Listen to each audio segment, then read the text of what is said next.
Hello বন্ধুরা, আজকে দুপুরের মেনুতে আমি বানিয়েছিলাম ভেজ ডাল, একদম বিয়েবাড়ি স্টাইলে। ফুলকপি, গাজর, কড়াইশুঁটি দিয়ে শুধু কাজুটাই রয়ে গেছিলো, খেতে অনেক টেস্টি হয়েছিল। তো ভেজ ডাল বানানোর জন্য প্রথমে আমি সবজিগুলোকে কেটে নিয়েছি, তারপর এটাকে ধুয়ে নিয়ে ফুলকপি আর গাজরগুলোকে ছোট ছোট করে পিস করে নিয়েছি যাতে এটা সেদ্ধ হয়।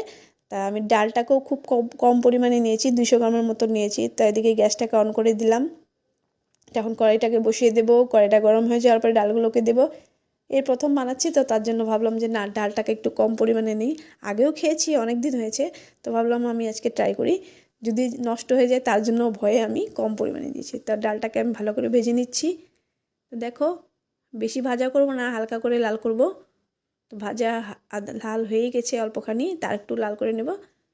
তো দেখো ভাজা হয়ে গেছে, এখন আমি এটাকে নামিয়ে দেব।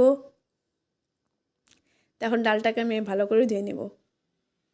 বন্ধুরা, আমরা যখন ছোট ছিলাম তখনকার দিনগুলোই ভালো ছিল না, যখন মা রান্না করে আমাদেরকে খাওয়াতো। এখন কি হয়েছে, বিয়ে হয়ে যাওয়ার পরে এখন আমরাই কি করি, আমাদের বাচ্চাগুলোকে রান্না করে খাওয়াতে হয়।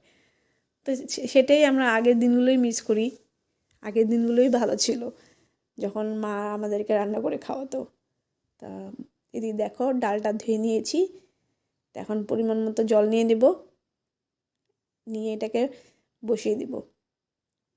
তাই এদিকে বসিয়ে দিলাম। এদিকে আমি কড়াইয়ের মধ্যে তেল দিয়ে দিয়েছি সবজিগুলো ভাজার জন্য। তো তেল গরম হয়ে গেছে, এখন আমি সবজিগুলোকে দিয়ে দেব। তো হলুদ নুন দিয়ে এটাকে ভালো করে ভেজে নেব। তো আমি একটু তেলের মধ্যে একটু ভেজে নিচ্ছি। তো এখন আমি এটার মধ্যে নুন দিয়ে দেব পরিমাণ মতো। নুন না দিলেও হয়, তবে সেদ্ধ হওয়ার জন্য আমি নুনটা দিচ্ছি। এখন আমি এটার মধ্যে হলুদ গুঁড়ো দিয়ে দেব। এখন এটাকে ভালো করে ভেজে নেব। তো দেখো ভালো করে ভেজে নিচ্ছি এটাকে। তাই লাল লাল করে যতক্ষণ না লাল হয়। দেখো ভাজা হয়ে গেছে, এটাকে এখন আমি নামিয়ে নেব। ভাজা হয়ে এসেছে, নামিয়ে নিলাম এটার থালের মধ্যে আমি।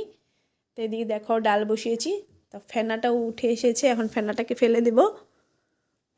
তাই দেখো ফেনা ফালানো হয়ে গেছে। এখন এটার মধ্যে আমি জিরে গুঁড়ো দিয়ে দিব 1 চা চামচ। জিরে গুঁড়ো দিয়ে দিব 1 চা চামচ। তারপরে এটার মধ্যে আমি সবজিগুলো ছেড়ে দেব। তারপরে সবজিগুলো দিয়ে দিব এটার মধ্যে। তার এটার মধ্যে এখন আমি নুন দিয়ে দেব পরিমাণ মতো। দেখো নুন দিয়ে দিলাম। তো দেখো সিদ্ধ হয়ে এসেছে।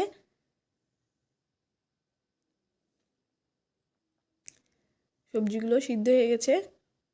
তো দেখো ডালটাকে নামিয়ে নিলাম। এখন আমি ফোড়নের জন্য কড়াইয়ের মধ্যে তেল দিয়ে দিলাম। এখন ফোড়নের জন্য আমি তেজপাতা, 5 ফোড়ন, শুকনো লঙ্কা আর একটু আদা কুচি নিয়ে নিয়েছি। এতে শুকনো লঙ্কা, এতে 5 ফোড়ন, আর এটা হলো আদা, থেতো করে নিয়েছি আদাটা। এদিকে দেখো তেল গরম হয়ে গেছে। এখন এগুলো দিয়ে দিব 5 ফোড়ন, শুকনো লঙ্কা। এখন দিয়ে এটাকে ভালো করে ভেজে নেব। এখন আদাটাকে একটু পরে দেব। তো দেখো ভাজা হয়ে গেছে, এখন এটার মধ্যে আমি আদাটাকে দিয়ে দেব। আদা বাটাটাকে থেতো করে রেখেছি, আদা বাটা, সেটাকে দিয়ে দেব। তখন দিয়ে এটাকে একটু ভেজে নেব।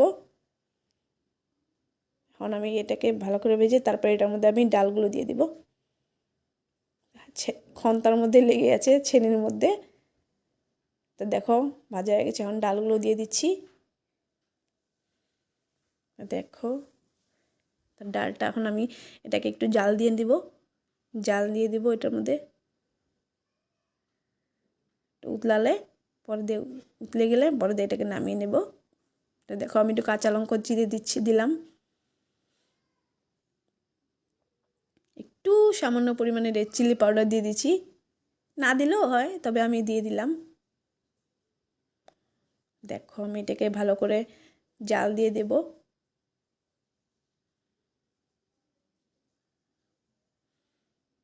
তখন ডালটা হয়ে এসেছে।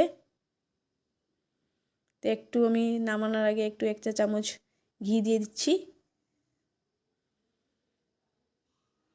গরম মশলা ছিল না, তার জন্য ঘি দিলাম শুধু।